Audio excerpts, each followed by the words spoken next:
especially when you're looking at AliExpress, but Beelink is more of those premium brands that I've reviewed back in the day.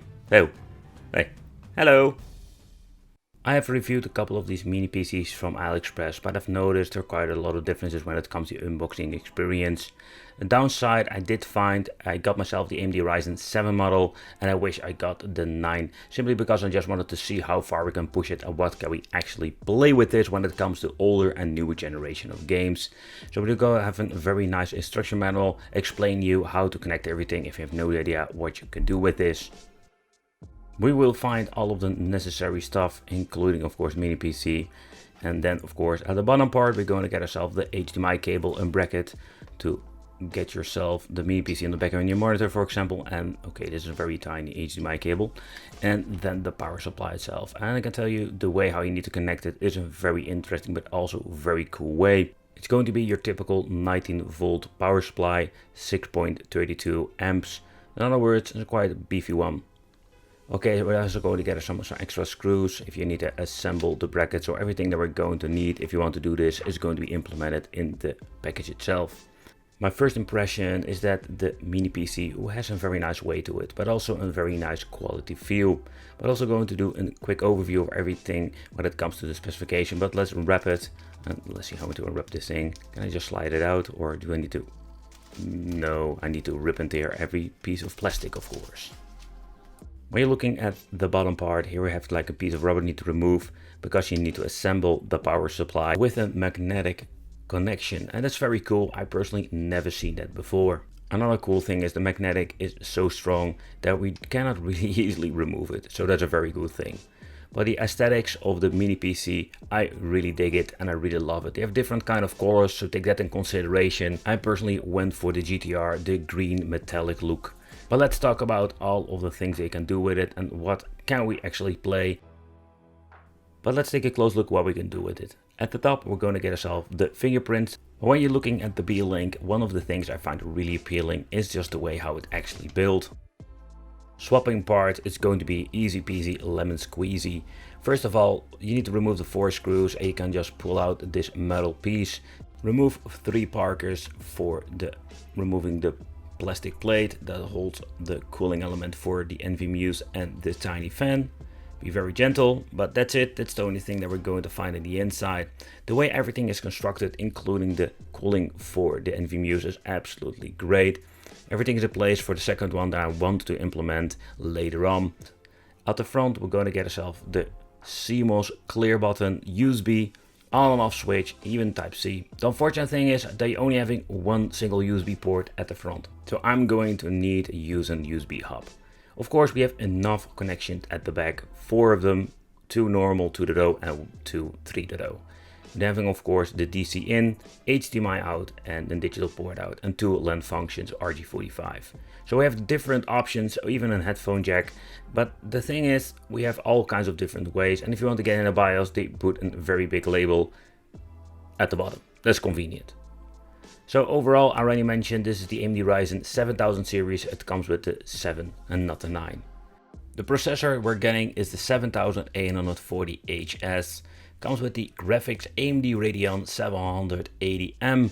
Operating system will be Windows 11. Storage capacity 1TB. For gaming is not a lot. Then we're having 32GB dual channel memory. Communication Wi-Fi 6. And we have even the option to add ourselves a dual M2 PC Express 4.0. So that's pretty damn awesome. Okay, so let's boot it up and let's see what we're actually going to get. When it comes to the gaming, that is what I wanted to focus on. What kind of games can we actually play on a machine like this? It's maybe not the most powerful one, but let's see how cool it is. And it's even actually pretty fine for gaming, because that is in my opinion very important. So when booting up, the first thing that we need to do is set up Windows 11 Nightmare, like always, of course. Yep, we need to choose the language and make ourselves like dig through the freaking menu, and of course connect with the internet if possible. Nevertheless, there is full tutorials out there, but let's get this mumbo jumbo on the road and let's see what we're actually going to get when it comes to the overall performance. Installing Windows 11, I don't know man, I still need to get used to Windows 11 as making this video. I'm just a big fan of the Windows 10 by the way. First game I wanted to check out is Cyberpunk, a very demanding game. Now I've noticed it has been optimized quite well, and on a mini PC it's even a freaking miracle that we can get it running for 60 FPS. I did need to lower every single graphics to low, so that is something you need to take consideration, but it still looks pretty damn great on this.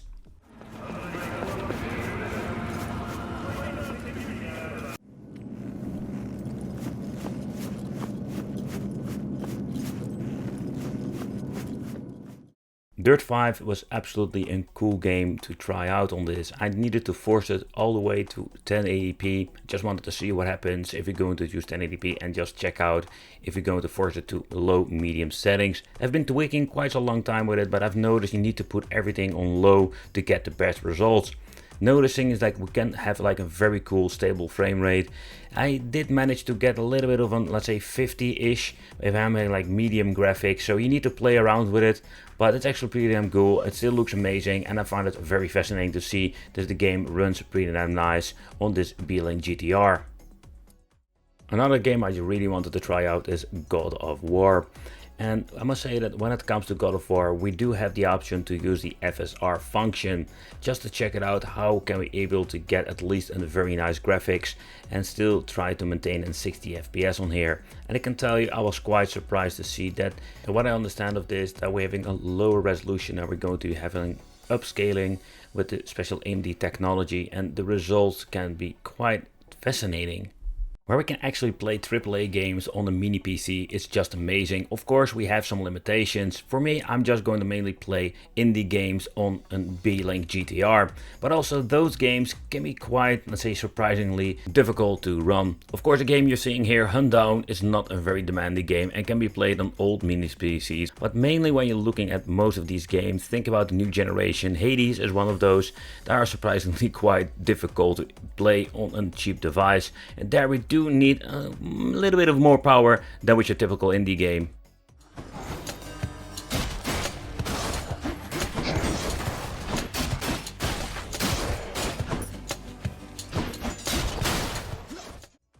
So I wanted to try out some older games, Saints Row 4. We're going to put them on full HD, everything ultra. We're going to maximize it out just to see how it is.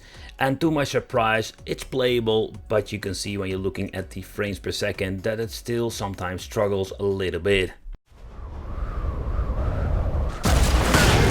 So close.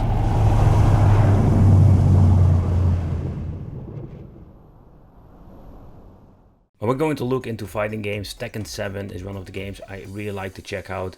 And you notice that everything has been set to full HD and freaking high. And the game runs pretty damn great. Fight.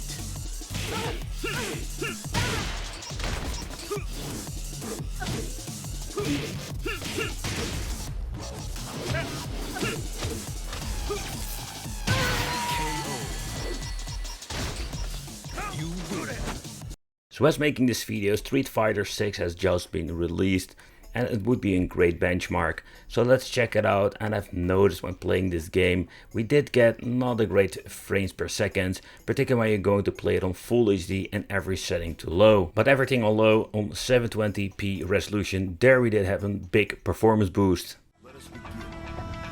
Let me have some fun. Round one. Fight.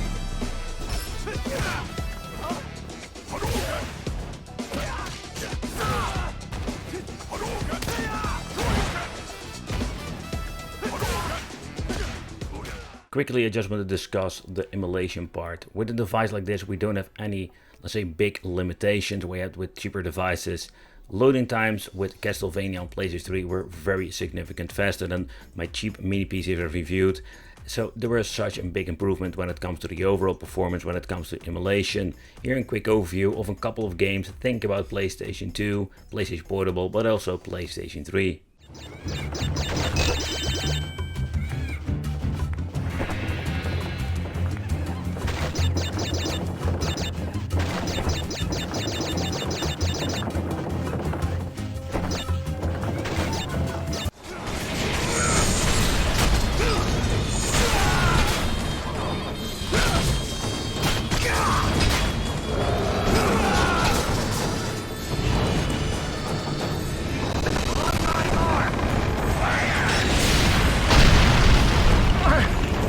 must return fire!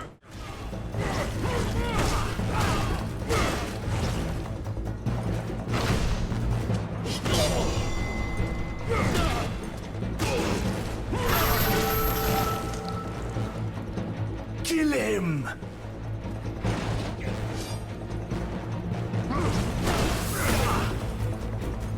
Move away! He's lying!